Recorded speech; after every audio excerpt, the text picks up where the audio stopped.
What does it take to ignite the powder keg of international conflict?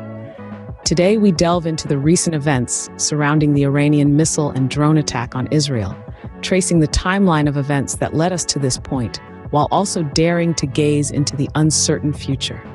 In the early days of April, specifically on April 1st, an event occurred that would set the stage for a significant escalation in tensions. Iran's embassy in Syria was bombed, a shocking act of aggression that would not go unanswered.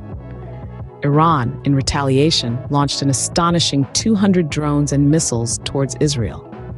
This was not an act of war taken lightly, but rather a determined response, a clear message to those who might threaten Iran's sovereignty.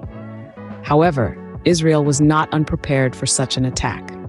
With the assistance of the United States, Israel intercepted this aerial onslaught with their air defense system, a testament to the effectiveness of modern defense technology, but also a chilling reminder of the ever-present threat of conflict. In the wake of these events, international reaction was swift. President Biden, the leader of one of the world's most powerful nations, condemned the attacks.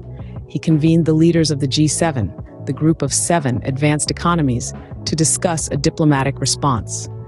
The United Nations Security Council did not sit idle either.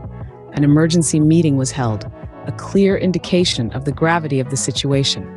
International leaders were not just coordinating a response, but also expressing their solidarity with Israel and condemning Iran's actions.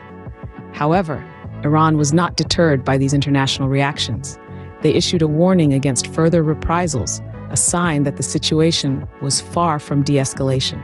As we stand today, the situation remains volatile, rife with uncertainty about future developments. Tensions between Iran and Israel have escalated to a frightening degree, and the world watches, holding its breath, as the next chapter in this conflict waits to be written. To summarize, the bombing of Iran's embassy in Syria triggered a retaliatory attack from Iran, launching 200 drones and missiles towards Israel.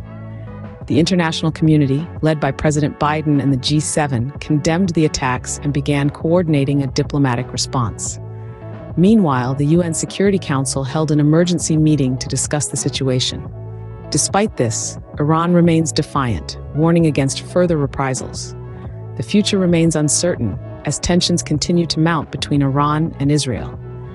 This serves as a stark reminder of the fragile balance of international relations and the ease with which peace can shatter. As we navigate these tumultuous times, it's important to remember that every action has a reaction, and the choices made by nations today will shape our world tomorrow.